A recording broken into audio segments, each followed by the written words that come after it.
1250 करोड़ रुपए के अवैध खनन मामले में ईडी की जांच दोबारा से तेज हो गई है। इस अवैध खनन के खेल के आखिरी छोर तक पहुंचने की कोशिश ईडी की ओर से की जा रही है। हाई कोर्ट से सीबीआई जांच से रोक के इनकार के बाद अब ईडी अवैध खनन के खेल में शामिल दर्जनों लोगों को समन भेजने की तैयारी कर रही है। समन भेजकर रांची के क्षेत्रीय कार्यालय बुलाकर उनसे सवाल जवाब करेगी। इसमें कई चेहरे ईडी दफ्तर की दौड़ लगाते हुए दिखेंगे।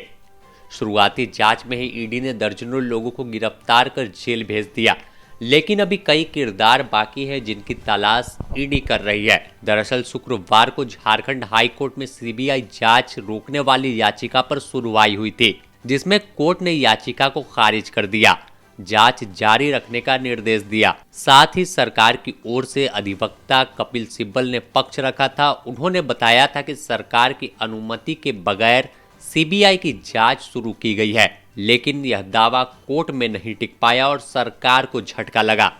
जो विजय हांसदा पहले शिकायत दर्ज कराया था, बाद में उसने इस शिकायत को वापस लेने वाली याचिका भी दायर की थी, लेकिन कोर्ट ने इसे भी खारिज कर दिया था।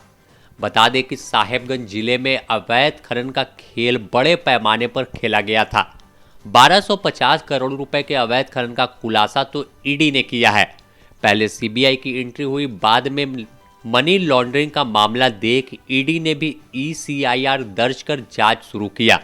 इस मामले में पूर्व मुख्यमंत्री हेमंत सोरेन के विधायक प्रतिनिधि पंकज मिश्रा के साथ कई लोग शुरुआती जांच में रडार पर आए। जब जांच आगे बढ़ी तो सभी सलाखों के पीछे चले गए, लेकिन अभी जांच बाकी है। अब तक की बात करें तो कई चर्चित चेहरे को ईडी गिरफ्तार कर चुकी है, जिसमें तत्कालीन खान सचिव निलंबित आईएएस पूजा सिंघल, पूर्व मुख्यमंत्री हेमंत सोरेन के विधायक प्रतिनिधि पंकज मिश्रा, प्रेम प्रकाश, सीएस सुमन कुमार समेत कई नाम शामिल हैं। इसके अलावा भी कई अधिकारी और रसूखदार रडार पर हैं। अब अन्य लोगों की भी मुश्किलें बढ़ सकती है। अवैध खनन के खेल में कई बार साहेबगंज के डीसी रामनिवास यादव और पूर्व मुख्यमंत्री हेमंत सोरेन के प्रेस सलाहकार से ईडी दफ्तर में पूछताछ हो चुकी है। कई बार संबंधित ठिकानों पर ईडी की दबिश देखी गई। अब फिर से ईडी रामनिवास यादव और पिंटू को समन भेजकर पूछताछ के लिए बुलाने के लिए तैयारी कर रही है। साथ ही अभिषेक श्रीवास्तव उर्फ पिंटू और रामनिवास यादव के मोबाइल फोन को जब्त कर डेटा रिकवर कर रही है। जब पूरा डेटा सामने आएगा तो कई और चेहरे बेनकाब होंगे। जो व्हाइट सफेद कॉलर लोग हैं, उनके चेहरे से नकाब उतरेगा। अगर बात करें तो इस मामले में जब हेमंत सोरेन मुख्यमंत्री थे तो उनसे भी 2022 में ईडी पूछताछ कर चुकी है।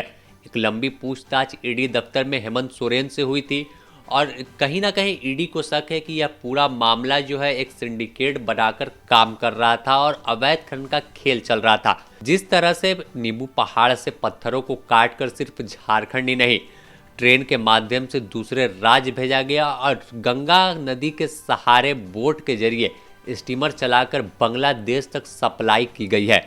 तो आप इससे ही अंदाजा लगा सकते हैं कि कितने बड़े पैमाने पर अवैध खनन का खेल चल रहा था और कैसे संरक्षण जो तमाम अधिकारियों का प्राप्त था, तमाम लोगों का, नेताओं का प्राप्त था। तो लोग देश ही नहीं विदेशों में भी पत्थरों को भेजकर उसकी बदले मोटी रकम कमा रहे थे, लेकिन स्थानीय प्रशासन और बात करें खान सचिव जो थी, वो आंख पर पर्दा डालकर तमाम चीज़ों में सहभागिता अपनी निभा रही थी। अब साफ है कि इसकी मुश्किलें जो है और बढ़ेगी। और अगर बात करें हेमंत सोरेन की, तो फिलहाल जमीन घोटाले में जेल में बंद है, लेकिन इसकी जांच की आज भी हेमंत सोरेन तक पहुंचने की संभावना जताई जा रही है। Bureau report, the news post, Ranchi.